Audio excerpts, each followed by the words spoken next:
Los cuentos inconclusos de Tolkien son una colección de historias que nunca fueron terminadas por el autor, una especie de borradores originales sobre muchas de las tramas y personajes de El Señor de los Anillos, que más tarde fueron publicadas por su hijo en 1980, expandiendo enormemente el universo de la Tierra Media y dando un mayor contexto a sus personajes, pues se nos narra información sobre Gandalf y el resto de magos Istari, la muerte de Isildur y la pérdida del Anillo Único o la fundación de Rohan, a través de un viaje a la primera, segunda y tercera edad. Durante la Segunda Edad del Mundo existían diversos reinos al este de Mordor, y en ellos se decía que reinaban grandes señores exiliados procedentes de Númenor, una isla gigantesca situada entre la Tierra Media y las tierras imperecederas, el mayor bastión de los hombres de la historia. Y en los cuentos inconclusos se narra cómo esta isla fue creada por los Valar para los hombres, en recompensa a luchar junto a los elfos contra Morgoth, el primer señor oscuro, durante las conocidas como Guerras de Beleriand en la Primera Edad. Sin embargo, Sauron influenció al rey de Númenor para rebelarse contra los Valar, y la isla sería hundida en el fondo del mar, quedando el reino de Gondor, Arnor y los reinos del este como únicos remanentes del linaje de Númenor, al cual pertenecían personajes como Isildur, Elendil y Aragorn. Pero también quedaron otros reinos en los que la sangre de Númenor corría casi pura, en los que posiblemente gobernaban estos 9 numeroneanos que en su día fueron grandes reyes y magos y guerreros que buscaban ampliar su gloria e influencia, por lo que Sauron les ofreció 9 anillos de poder que había forjado, y bajo la promesa de obtener una vida eterna, Sauron los engañó y sometió, pasando a ser sus más terribles sirvientes. Aunque lograron alcanzar la eternidad, la vida se volvía demasiado larga para ellos, y aunque podían caminar y ser invisibles ante los ojos de los demás, se encontraban subyugados al dominio de su amo y ligados a la voluntad del Anillo Único, por tanto conectados a la vida de su portador, por lo que resistirían o caerían conforme lo hiciera Sauron, quedando bautizados con el nombre de Jinetes Negros. Conocemos a los Nazgûl a través de los libros y películas de La Comunidad del Anillo, Las Dos Torres y El Retorno del Rey, pero su historia se explica con detalle en el capítulo de la Tercera Edad de El Silmarillion y en el capítulo de los Jinetes Negros que se narra en el libro de los cuentos inconclusos de la Tierra Media. Y lo que os voy a comentar será un resumen de lo que podéis encontrar allí, aunque os recomiendo igualmente su lectura si tenéis la oportunidad o si deseáis conocer más sobre su historia. Los 9 anillos de los hombres otorgaban inmortalidad e invisibilidad, pero tenían un efecto secundario que hacía que los cuerpos físicos de los hombres que los portaban se fueran desvaneciendo hasta quedar reducidos en espectros, siendo solo tangibles gracias a las túnicas que llevaban.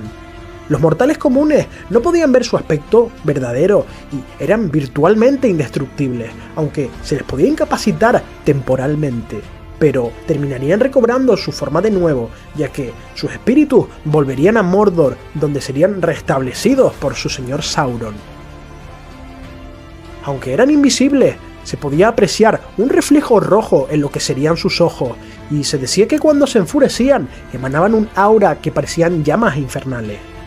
Portaban diversas armas, pero sus favoritas eran unas largas espadas de acero y dagas con propiedades venenosas.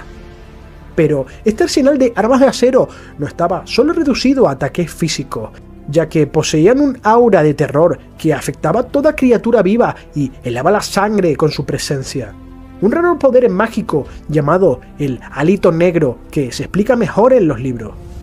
El lamento de los Nazgûl, por tanto, causaba gran desesperación al que lo escuchara, aunque Tolkien diría sobre ellos que no contaban con un gran poder físico contra guerreros intrépidos, pero destacaban por su miedo que infundían al corazón de sus oponentes, que era incrementado además con la oscuridad. Los Nazgûl se alzaron por primera vez alrededor del año 2251 de la Segunda Edad del Sol, manifestándose como los principales esbirros de Sauron, aunque cuando el Señor Oscuro fue derrotado por la última alianza de hombres y elfos, siendo Sauron derrotado por las fuerzas combinadas de Elendil el Alto y el rey elfo de los Noldor, Gil-galad, que morirían ambos dándole muerte al cuerpo mortal de Sauron durante el asalto de Barad-dûr. los 9 jinetes negros se dispersaron, aunque seguían vivos gracias a que el anillo único permaneció intacto. No se supo nada de ellos durante siglos, y la tercera edad del mundo fue avanzando hasta que a partir del año 1300 el rey brujo de Angmar recobraría su poder y lideraría las fuerzas de Sauron contra los reinos sucesores de Arnor, llamados Rhudaur, Cardolan y Arthedain, territorios que descendían del linaje de Númenor y que habían participado por tanto en la batalla de la Última Alianza. En un principio los 3 reinos fueron destruidos, aunque el ejército del rey brujo sería destruido en el año 1975 y Angmar, que durante siglos representó un peligro para todos los pueblos libres, fue erradicado. Y sobre este suceso se habla en la película de El Hobbit, el conflicto en el que presumiblemente muere la madre de Legolas. Ante esta derrota, el rey brujo huiría a Mordor, donde reuniría a los otros Nazgûl para preparar el retorno de su señor Sauron, atacando en el año 2000 la ciudad fortaleza de Gondor llamada Minas Ithil, y tras 2 largos años de asedio, la ciudad caería y se convertiría en la horripilante Minas Morgul, sino la fortaleza de los Nazgûl que, además, adquirieron para Sauron una poderosa Palantir que el Señor Oscuro más adelante utilizaría con terribles consecuencias, ya que atraparía con ella las mentes de Saruman y Denethor. Tras 9 siglos de espera, Sauron finalmente regresaría y adoptaría el aspecto de un nigromante, desarrollándose los sucesos de El Hobbit, la batalla de los 5 ejércitos y más tarde la Guerra del Anillo, en la que el Señor Oscuro declararía abiertamente la guerra a los pueblos libres de la Tierra Media, enviando a 3 de sus Nazgûl a la fortaleza de Dol Guldur para coordinar los ataques a los reinos de Valle, Erebor, el reino élfico del Bosque Negro y finalmente Lórien. A partir del año 3017 de la Tercera Edad ocurren los sucesos que vemos en la historia del Señor de los Anillos, ya que los espectros acudirían a la comarca buscando a Bilbo Bolsón, quien, como Gollum había revelado, tenía el anillo único en su poder. Por tanto, los Nazgûl perseguirían a los Hobbits hasta llegar al vado del Bruinen y serían dispersados poco antes del concilio de Elrond. En aquel momento utilizaban caballos negros como medios de transporte, pero tras ser incapacitados, reaparecieron montados en criaturas voladoras, y ahora fueron conocidos como los Nazgûl alados. Tras una serie de batallas, el señor de los Nazgûl moriría a manos de Éowyn, la sobrina del rey Theoden de Rohan, durante la batalla de los campos de Pelennor. Cabe resaltar que Merry ayudaría a derrotarlo gracias a que le asestó un golpe con una poderosa espada encantada procedente de Númenor, que hizo que el rey brujo cayera de rodillas, dejándolo a merced de Éowyn, que le daría el golpe final. La muerte del rey brujo de Angmar había sido profetizada por el elfo Glorfindel, ya que muchos siglos atrás había dicho que él caería, pero no por la mano de un hombre. Esta profecía fue mal interpretada por muchos, hasta que finalmente se cumplió, ya que el rey brujo fue derrotado por una mujer y por un hobbit. Sin embargo, los 8 espectros restantes atacarían al ejército del oeste liderado por Aragorn durante la batalla de la Puerta Negra. Pero cuando el anillo fue destruido en los fuegos del Monte del Destino, Sauron ordenaría a los 8 Nazgûl volar hacia allí para detenerlo, aunque llegaron tarde, y por tanto se produciría su final destrucción junto con la de Sauron. Hay otras muchas historias que derivan de las acciones del rey brujo de Angmar, como fue la caída de los 3 reinos del norte, además del enfrentamiento final entre el rey brujo y el último rey de Gondor llamado Eärnur, cuya historia os contaré más adelante, pero ese no sería el final ni de Sauron ni de los Nazgûl, ya que se dice que el Señor Oscuro volverá con todo su poder al final de los tiempos en la Dagor Dagorath, una especie de Ragnarok en el universo de Tolkien, y Sauron pelearía junto a Morgoth sin necesidad de recurrir al anillo único, y los Nazgûl lo acompañarían para al final ser derrotados. Antes de que Gondor se alzara como el reino más poderoso de la Tercera Edad, y siglos antes de que la estirpe de Elendil y sus hijos gobernasen, la raza de los hombres, conocida por los elfos como los hijos menores de Ilúvatar, despertaron en la Primera Edad del mundo y llegaron a Beleriand, y durante esta primera era en la Tierra Media participaron en numerosas batallas contra Morgoth, el gran enemigo de los pueblos libres durante los días antiguos. En recompensa a su valor demostrado, los Valar, un conjunto de 14 seres espirituales que regían el universo de Tolkien, alzarían en el mar una enorme isla como regalo a estos hombres que combatieron contra Melkor, por lo que gran parte de ellos abandonaron la Tierra Media y se trasladaron en barcos provistos y dirigidos por los elfos. La creación de la isla de Númenor se daría tras el final de la Guerra de la Cólera, el conflicto bélico a mayor escala de toda la historia de la Tierra Media, cuya geografía fue cambiando durante el paso de los años por esta contienda, marcando el final de la Primera Edad del Sol. Esta guerra fue ganada en parte gracias a la intervención de Eärendil el Marino, el padre de los gemelos Elrond y Elros, que llegaría a Valinor en nombre de los elfos y los hombres a pedir perdón por los actos cometidos por los Noldor, solicitando ayuda a los Valar contra Morgoth. Y ellos lo escucharon y decidieron acabar, por fin, de una vez por todas, con el Señor Oscuro de forma definitiva. Pero Eärendil tuvo que pagar el precio por llegar hasta Valinor, y nunca más pudo regresar a la Tierra Media, y los Valar decretaron que los medio elfos debían optar por una de estas dos razas. Mientras tanto, en Númenor, un gran reino de los hombres se estableció en el año 32 de la Segunda Edad, y Elros, hermano de Elrond e hijo de Eärendil, como descendiente de las casas reales de los Eldar y de los Edain, se convirtió en el primer rey de Númenor y bajo su gobierno y el de sus descendientes, los Númenóreanos se convirtieron en un pueblo poderoso, manteniendo amistad con los elfos durante siglos, y gracias a esta amistad los elfos trajeron muchos regalos para apuntalar esta civilización que estaba surgiendo, y entre los más destacados se encontraban las 7 Palantiri, bolas de cristal videntes que jugaron un papel clave en la historia de El Señor de los Anillos, pues Sauron obtendría la piedra maestra, Saruman la de Orthanc y Denethor la de Minas Tirith.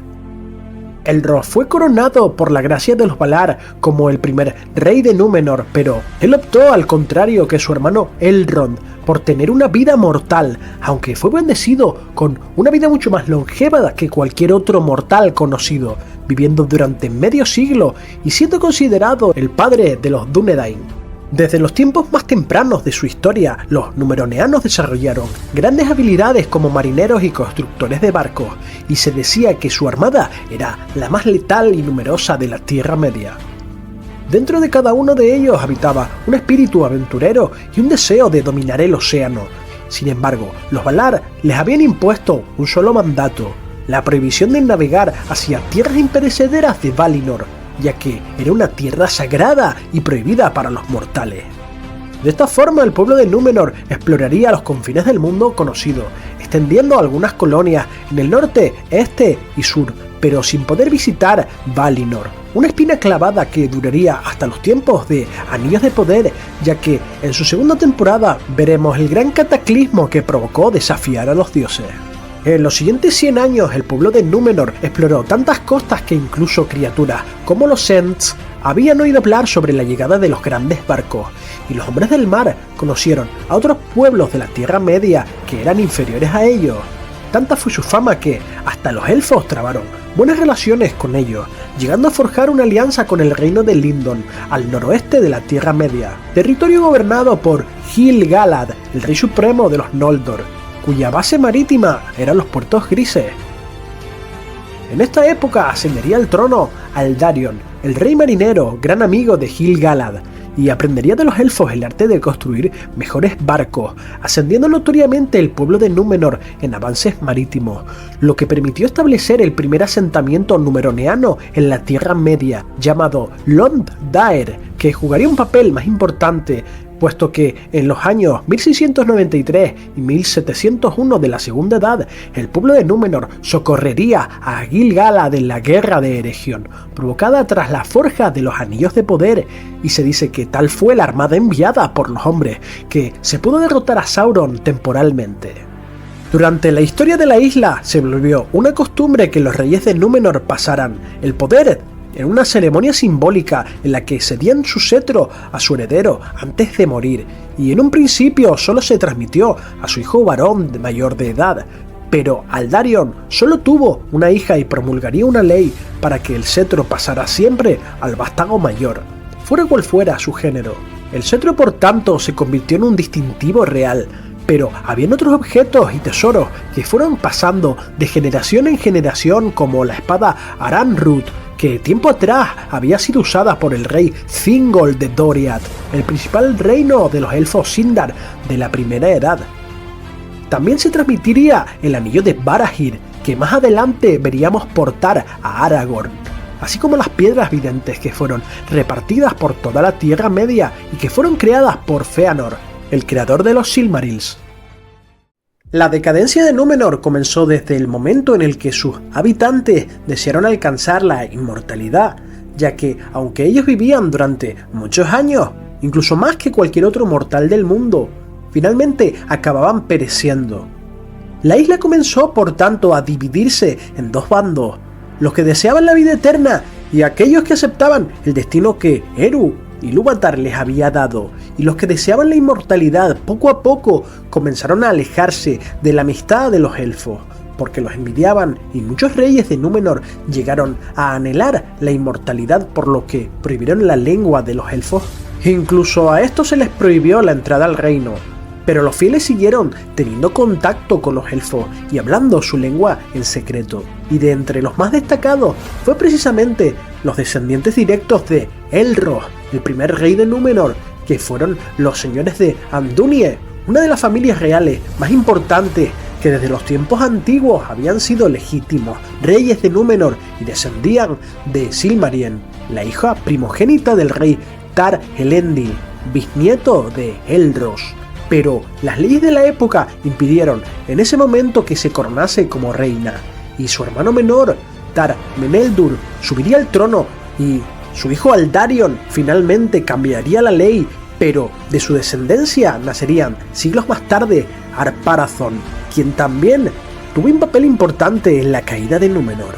Los señores de Andúnie lograron convertirse en los nobles de mayor prestigio tras la familia real, gozando de diversos títulos y privilegios, y de ellos descenderían personajes como Elendil, Isildur y finalmente, durante el Señor de los Anillos, Aragorn, el último de su linaje. Pero la arrogancia y codicia corrompió a los reyes de Númenor, de forma que cuando visitaban la Tierra Media, en lugar de instruirlos y comercializar con los otros hombres, los sometían, por lo que algunos numeroneanos no estaban de acuerdo con la opinión del rey, y se quedaron en la Tierra Media e instalaron sus propios señoríos, hasta que finalmente ascendería al trono Tar-Palantir, tras muchos reyes contrarios a los Valar, y se arrepintió de las acciones de sus antepasados, pero era demasiado tarde, pues las semillas de la envidia estaban arraigadas entre su gente, y su hija fue obligada a casarse con su primo Ar-Pharazôn, que ascendería al trono, incluso a pesar de que la ley indicaba que su hija podía regir y no se haría respetar esta ley, algo que causaría la destrucción final de Númenor. Y esta trama seguramente la vemos en Anillos de Poder, porque el rey Tar-Palantir es el que se mantiene en coma, descansando en sus estancias. Con la llegada de este nuevo rey finalmente se provocaría la destrucción de Númenor, que Tolkien basó en el hundimiento de la civilización de la Atlántida.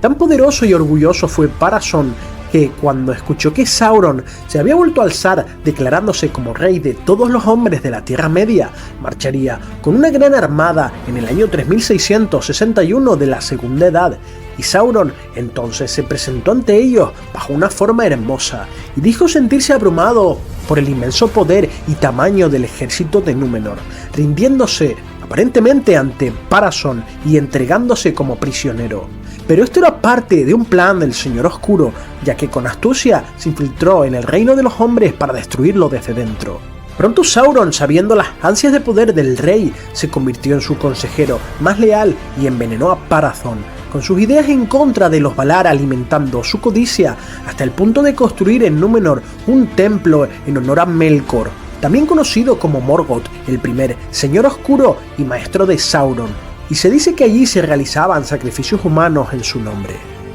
Tras un tiempo, Sauron consiguió convencer al rey para atacar Valinor y reclamar a los dioses la inmortalidad para los hombres. Y en el año 3319, una gigantesca flota de guerra cruzaría el mar hacia las tierras imperecederas. Y entonces Manwë, el más importante de los Valar y hermano menor de Morgoth, pidió ayuda al supremo Eru Ilúvatar para que actuara, y ante las faltas cometidas por los hombres y el desafío de su rebelión, convocó una gran ola que hundió en el fondo del mar a Númenor, destruyendo su poderosa flota y también a la mayor civilización de los hombres para siempre. Pero este cataclismo también afectaría a Sauron, que se encontraba en Númenor y no había previsto este escenario, por lo que su cuerpo físico fue destruido y también fue engullido por el mar. Sin embargo, al ser un Maiar, su espíritu sobreviviría y partiría hacia Mordor, donde tomaría una nueva forma, pero como había conspirado para corromper los corazones de los hombres, su poder disminuyó y perdió la capacidad de tomar formas hermosas para siempre, por lo que jamás volvería a engañar de la misma forma a los hombres o a los elfos. Pero no todos los hombres perecieron durante la caída de Númenor, ya que, temiéndose lo peor tras la partida del rey y su ejército hacia Valinor, Elendil, señor de Andunie, y un grupo de fieles a los Valar marcharon a tiempo de la isla, con 9 barcos en dirección a la Tierra Media. Se dice que desembarcaron en aquellas colonias del pasado que todavía seguían manteniéndose fieles a los elfos, ajenas a la influencia de Sauron, aunque otras fueron corrompidas, y en ellas se seguía glorificando al Señor Oscuro, como fue el caso de Umbar, sureños que veríamos en el retorno del rey como aliados del Señor Oscuro y que serían conocidos como los Númenóreanos Negros, de quien se dice que Boca de Sauron era uno de ellos. A este personaje lo vemos en la versión extendida de El Retorno del Rey y también lo encontramos en el libro. Pero hubo un superviviente más que ni siquiera Sauron pudo prever, ya que antes de la caída, Isildur lograría en una intrépida acción rescatar una de las frutas del árbol Nimlot, que había sido talado y quemado por consejo de Sauron en Númenor, ya que era un símbolo de los Valar y su erradicación reforzaba la idea de la rebelión y la envidia de la inmortalidad hacia los elfos. Este árbol tiene una gran historia, ya que se remonta a los años de oscuridad de la primera edad del sol, cuando los 2 árboles de Valinor, llamados Laurelin y Telperion, fueron destruidos por Morgoth y la araña Ungoliant. Y ante la tristeza del daño causado, los Eldar llegaron a Valinor y Yavanna, una de sus divinidades, creó un árbol llamado Galatilion, que fue plantado en el reino élfico de Tirion, y uno de sus vástagos fue llamado Celeborn. Y cuando Eru creó Númenor y aceptó que los hombres morasen en ella, los Eldar le regalaron al primer rey Elros un pequeño vástago del árbol sagrado que los Dúnedain llamarían Nimlot. Finalmente, Elendil llegaría a las costas de Pelargir, junto con sus hijos Isildur y Anarion. Fundarían los reinos de los Dúnedain en el exilio, Gondor en el sur y Arnor en el norte. Y el fruto de Nimlot fue plantado y florecería, dando origen al árbol blanco de Gondor, un árbol que llegó a secarse hasta que, en El Señor de los Anillos, Aragorn reclama el trono de Gondor y una vez finalizada la Guerra del Anillo, Gandalf llevó al rey ante un retoño de aquel árbol blanco que había permanecido oculto durante 300 años, siendo trasplantado hacia Minas Tirith y colocado en la ciudadela, donde a los pocos años se volvería grande y fuerte, depositando el anterior árbol seco con todos los honores en el cementerio de los reyes y senescales. Y entonces comenzaría la cuarta edad del mundo, en la que Aragorn tomaría el nombre de Elessar Telcontar, sentándose en el trono que le pertenecía por derecho, reunificando los reinos de Gondor y Arnor, y convirtiéndose en el rey más poderoso de la Tierra Media, alcanzando los días de grandeza y esplendor de sus antepasados en Númenor.